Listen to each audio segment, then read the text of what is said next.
Hello everyone, welcome again. आज के इस वीडियो में हम पढ़ेंगे चैप्टर नंबर 3 जो कि 6th क्लास एनसीईआरटी का है। तारू रिवॉर्ड्स। इस चैप्टर का नाम है तारू का रिवॉर्ड। तारू को जो गिफ्ट मिलता है और उसे क्या गिफ्ट मिलता है वो ही इस चैप्टर में है। ए यंग वुडकटर नेम्ड तारू lived with his mother and father on A lonely hill side. A young woodcutter, एक छोटा बच्चा था, वुडकटर था जो कि लकड़ी काटने वाला होता है। उसका नाम होता है तारू, जो कि अपने फादर और मदर के साथ में एक लॉन्ली अकेले हिल साइड पे रहता था, पहाड़ी वाले इलाके में, पहाड़ के पास में रहता था। All day long he chopped would in the forest. वो पूरे दिन लकड़ियों को चॉप्ड करता था। चॉप्ड यानी होता है काटना, कट करना, तो उनको काटता था।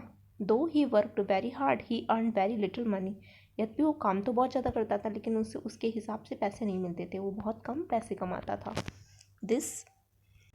This made him sad, for he was a thoughtful son and wanted to give his old parents everything they needed. वो इसीलिए दुखी हो जाता था क्योंकि वो काम बहुत ज़्यादा करता था लेकिन वो थोड़े ही पैसे कमा लेता था। For he was a thoughtful son, वो बहुत ज़्यादा आदर्शवादी बेटा था और वो चाहता था कि उसके पेरेंट्स को जिस भी चीज़ की ज़रूरत हो वो उसे कंप्लीट कर दे। वन इवनिंग, एक दिन, when Taru and his parents were sitting in a corner of their hut, एक शाम जब उसके पेरेंट्स जो उसके मम्मी पापा हैं वो एक हट यानी होती है यहाँ पे झोपड़ी, कुटिया, तो अपनी कुटिया के कॉर्नर में बैठे हुए थे। इस strong wind began to blow, एक बहुत तेज हवा वहाँ पे बहने लग गई थी। It whistled through the cracks of the hut and everyone felt very cold. इसने मतलब इतनी तेज हवा बही थी कि उसके बाद में जो हट है वहाँ पे सभी चीज़ ठंडी हो गई थी। अचानक से सर्दी आने लग गई थी। सडनली तारू's फादर सेड, अचानक से तारू के फादर ने कहा, I wish I had a cup of sake. उसके फादर बोलते हैं कि काश मेरे पास सेक का एक कप होता और it would warm me and do my old heart good, जो कि मुझे गर्मी देता और मेरी दिल को बहुत सुकून देता। यहाँ पे जो सेक है वो एक पॉपुलर ड्रिंक होती है जो कि जापान की होती है। दिस मेड तारू सैडर देन एवर, ये सुनकर के जो तारू है बहुत ज़्यादा दुखी हो जाता है। For the heart warming drink called sake was very expensive, क्योंकि जो हार्ट वार्मिंग है, जो दिल को गर्माहट देने वाला जो ड्रिंक था वो बहुत ज़्यादा एक्सपेंसिव होती है, यानी बहुत ज़्यादा कॉस्टली होती है। How do I earn more money, तो वो सोचता है कि मैं और पैसे कैसे कमाऊँ, क्योंकि अगर वो पैसे नहीं कमाएगा तो उस शेक को कैसे लाएगा। He asked himself, how do I get a little shake for my poor old father. वो अपने आप से पूछता है कि मैं ऐसा क्या करूँ जिसकी वजह से मैं अपने बूढ़े पापा को ये सेक ला कर दे दूँ। He decided to work harder than before, उसने अब वर्क हार्ड करना स्टार्ट कर दिया, मतलब पहले के कंपैरिजन में वो बहुत ज़्यादा वर्क करने लग जाता है। Next morning Taru jumped out of bed earlier than usual and made his way to the forest. अगले दिन तारू जल्दी उठ जाता है सुबह सुबह और वो रोज़ की तरह अपने काम करने के लिए फॉरेस्ट में चला जाता है। He chopped and cut as the sun climbed, वो लगातार काटता रहता है, लकड़ियाँ जो है वो लगातार उसको काटता रहता है जब तक कि सन चढ़ नहीं जाता, मतलब धूप बहुत तेज़ हो जाती है। And soon he was so warm, और उसके बाद में उसे बहुत तेज़ गर्मी लगने लग जाती है, वार्म हो जाता है वो। That he had to take off his jacket, कि उसे अपनी जैकेट निकालनी पड़ती है, मतलब इतनी ठंड के मौसम में भी उसे इतनी गर्मी लगती है कि उसे अपना जो जैकेट है उसको निकालना पड़ता है, क्योंकि उसने बहुत ज़्यादा वर्क हार्ड किया होता है। उसे इसकी वजह से ही बहुत तेज़ गर्मी लगने लग जाती है। हिज माउथ वॉज ड्राई, उसका जो माउथ था वो ड्राई हो जाता है। And his face was wet with sweat, और उसका जो फेस है वो पसीने के कारण गीला हो जाता है। स्वेट यानी होता है पसीना।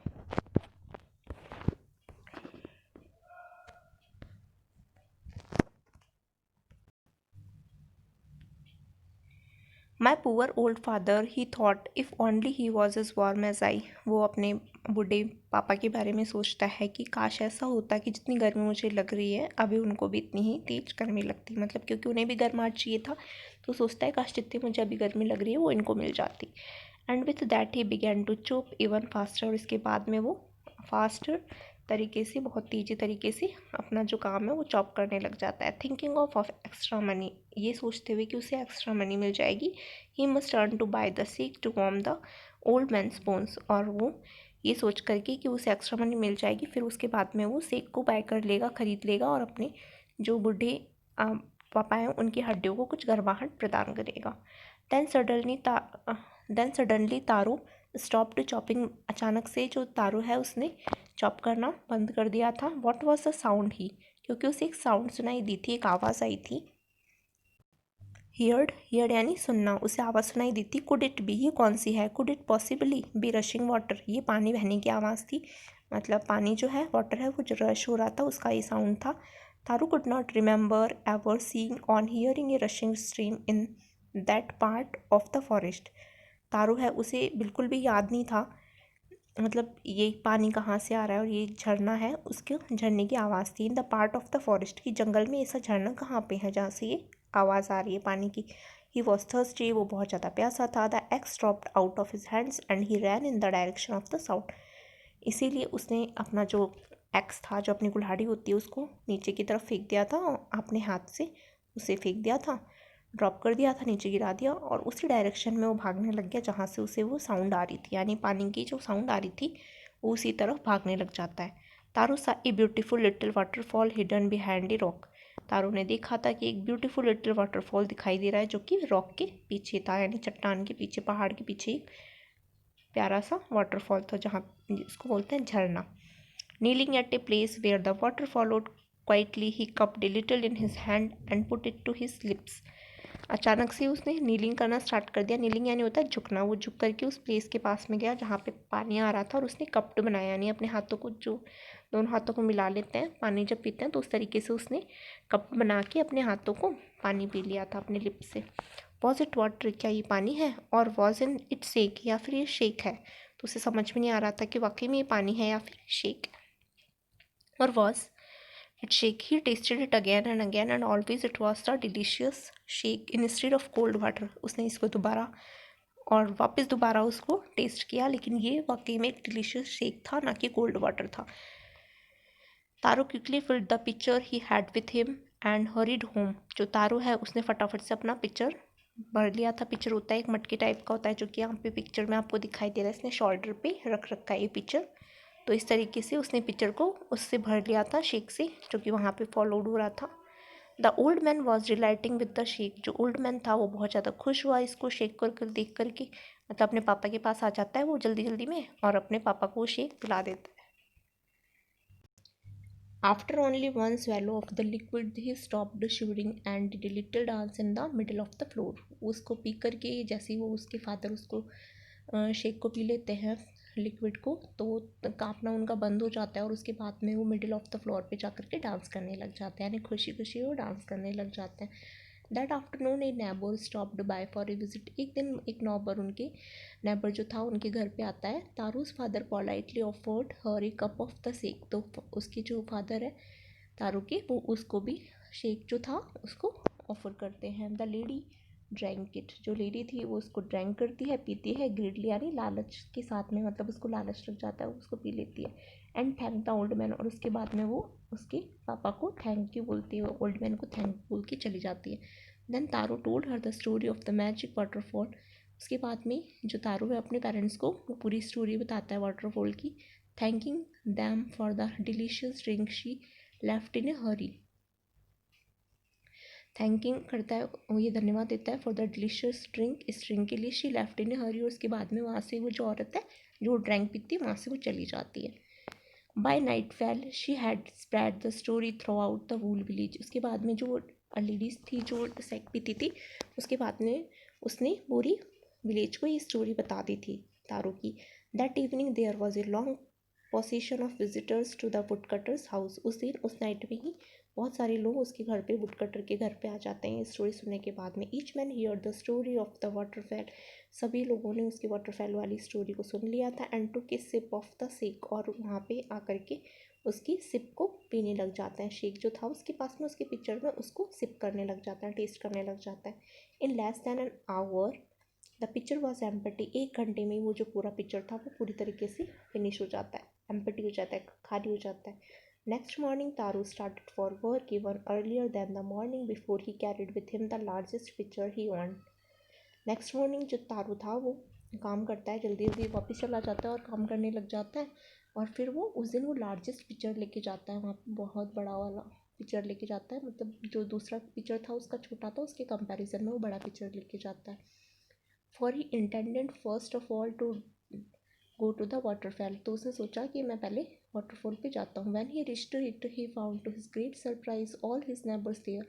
जैसे वो वहाँ पे पहुँचता है वो दिखता है उसके जो सारे पड़ोसी थे, गाँव वाले थे, वो वहाँ पे ऑलरेडी पहले ही पहुँच जाते हैं। They were carrying pitchers, jars, buckets, anything they could find to hold the magic sake. तो वो जो नेबर्स थे, पड़ोसी थे, वो पिक्चर लेके आते हैं, जार लेके आते हैं, बकेट्स लेके आते हैं, जो भी उनको दिखता है वो सारी वो चीज़ें लेके वहाँ पे चले जाते हैं ताकि वो उसमें शेक को, मैजिक शेक को डाल सके, ले सके। Then one villager knelt and held his mouth under the water fall to drink. वहाँ पे एक जो विलेजर था वो झुकता है और अपने माउथ से उस वाटरफॉल को ड्रिंक करता है। जब वो ड्रिंक करता है, he drank again and again, वो वापस उसको ड्रिंक करता है अगेन एंड अगेन, दोबारा।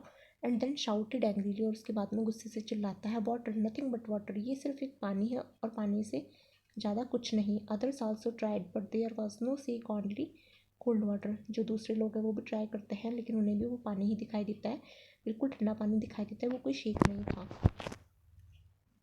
यहाँ पे देखिए इस पिक्चर में ये जो इसके नेबर्स हैं तारू के, और यहाँ पे तारू खड़ा हुआ है चुपके से इनको देख रहा है।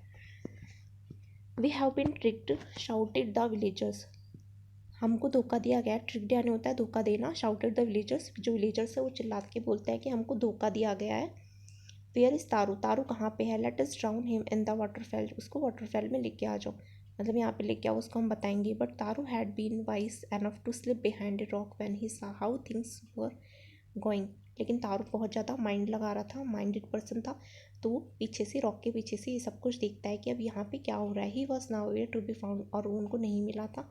Muttering their anger and disappointment the villager left the place one by one. जो मटरिंग करते हैं आपस में बड़बड़ाते हुए और गुस्से से एक एक करके वहाँ से विलेजर्स जो थे वो जाने लग जाते हैं। Taru came out from the his hiding place, Taru वापस अपने हाइडिंग प्लेस से निकल के वापस आता है। व्हाट इज ट्रू, क्या ये ट्रू है? ही वंडर्ड, वो बहुत ज़्यादा सरप्राइज हो जाता है। Was the shake a dream, क्या जो मैंने कल रात जो शेक लिया था वो ड्रीम था, मतलब एक सपना था। Once more he catch little liquid in his hand and put it to his lips.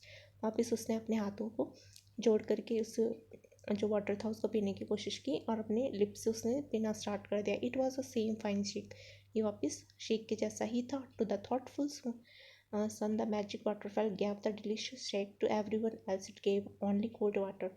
जो ये शेक था ये सिर्फ उस बच्चे को ही मिला था, उस बॉय को ही मिला था, और बाकी को ये सिर्फ कोल्ड वाटर ही देता था। मतलब डिलीशियस शेक सिर्फ उस तारों को ही मिल रहा था और बाकी को ये जो वाटरफॉल है ये सिर्फ कोल्ड वाटर ही दे रहा था। द स्टोरी ऑफ तारू and his magic waterfall reach the emperor of Japan. वहाँ पे जो स्टोरी थी वो पूरे जो एम्परर हैं, जो वहाँ के सम्राट थे, उनके राजा, जापान के राजा, उनके पास ये स्टोरी पहुँच जाती है। लोग उनको बता देते हैं कि यहाँ पे ऐसा होता है कि एक मैजिक वाला वाटरफॉल है जो कि सिर्फ तारों को ही शेक देता है और बाकी लोगों को ठंडा पानी देता है। He sent for the young woodcutter and rewarded him with 20 pieces of gold for having been so good and kind. तो वो जो जापान वाले जो राजा है वो उस वुड कटर को बुलाते हैं और उसको रिवॉर्ड देते हैं, उसको मतलब गिफ्ट देते हैं। 20 पीसेस ऑफ गोल्ड, 20 पीस देते हैं गोल्ड की, और इतना अच्छा काम करने के लिए, और क्योंकि वो बहुत ज़्यादा काइंड पर्सन था इसीलिए उसको रिवॉर्ड देते हैं। Then he named the most beautiful fountain in the city after Taru. उसके बाद में उनके जो विलेज है, जो उनके वहाँ पे एरिया में जो सबसे ब्यूटीफुल फाउंटेन था उसका नाम वो तारू के नाम पे रख देते हैं। This set the emperor was to increase all children to honour and obey their parents. ऐसा कहा जाता है कि जो एम्प्रर है वो बहुत ज़्यादा खुश हुआ था उसके करेज से, तारों के करेज से, और वो सभी बच्चों को उसके ऑनर और